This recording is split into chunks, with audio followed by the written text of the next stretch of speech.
રાજુલા શહેરમાં સમસ્ત મુસ્લિમ સમાજ દ્વારા સમૂહ લગ્નનું ભવ્ય આયોજન કરવામાં આવ્યું છે। આ સમૂહ લગ્ન કાર્યક્રમ વિશ્વાસ એજ્યુકેશન એન્ડ ચેરિટેબલ ટ્રસ્ટ તથા સમસ્ત મુસ્લિમ સમાજ તેમજ રાજુલાના સહયોગથી આયોજિત કરવામાં આવ્યું છે। આ સમૂહ લગ્નમાં કુલ 44 દુલ્હા દુલ્હનનો નિકાહ કર્યા હતા। સાવરકુંડલાના પીર તકરી સૈયદ મોનીર બાપુ કાદરી ફાતિમી, ઉનાના પીર બાપુ ડુંગર બગદાદી, દુલ્હા સૈયદ નઝીર બાપુ કાર્યક્રમમાં ઉપસ્થિત રહ્યા હતા। મુખ્ય ઉદ્દેશ સમાજમાં સામાજિક અને એકતાને મજબૂત કરવી અને આર્થિક રીતે નબળા પરિવારને સહારો આપવાનો સમૂહ લગ્ન કાર્યક્રમમાં સમાજના અગ્રણીઓ અને દાનશીલ વ્યક્તિઓ તેમજ રાજકીય અને સામાજિક આગેવાનો ઉપસ્થિત રહેશે અને સાવરકુંડલાવાળા મુનીર બાપુ દ્વારા એક નેક મિશન વ્યસન મુક્તિ રાખવામાં આવેલ છે। આયોજનને સફળ બનાવવા સમસ્ત મુસ્લિમ સમાજના આગેવાનો દ્વારા ભારે જહેમત ઉઠાવવામાં આવી હતી। આ કાર્યક્રમમાં સમાજમાં ભાઈચારો, એકતા અને સહકારનું ઉત્તમ ઉદાહરણ બનશે તેવી આયોજકોને આશા છે।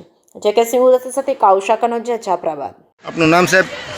રાજુભાઈ જોખિયા એડવોકેટ, સમસ્ત મુસ્લિમ સમાજના પ્રમુખ હરીભાઈ જોખિયા દ્વારા 44 દુલ્હા દુલ્હનોનો ચોથો સમૂહ શાદી કાર્યક્રમ આજરોજ કરેલો।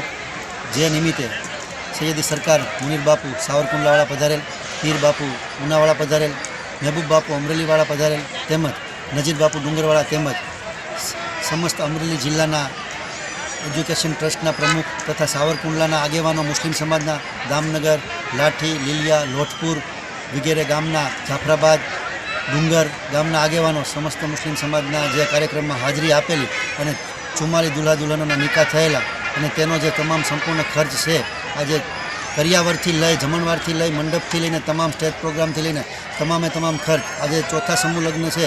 કુલ 175 દીકરા દીકરીઓના આરીફભાઈ જોખિયાએ પોતાએ પર્સનલી લગ્ન કરાવેલા અને તેનો ખર્ચ તમામ ભોગવેલો હોય, જેમાં તમામ માણસો અને દુલ્હા દુલ્હનો આવેલા હોય, તેની સાથે જે મહેમાનો આવેલા, જાન લઈને આવેલા, તેનો સમસ્ત મુસ્લિમ સમાજ પ્રમુખ તથા રાજુલા નગરપાલિકાના તમામ આગેવાનો, તમામ બોડી પ્રમુખ સહિત બધા હાજરી આપેલી, તમામ સભ્યોએ હાજરી આપેલી અને રાજુલામાં કોમી એકતાની જે એક મિસાલ આપેલી અને તેમાં જે આવેલા તમામ ખૂબ ખૂબ આભાર માનીએ છીએ।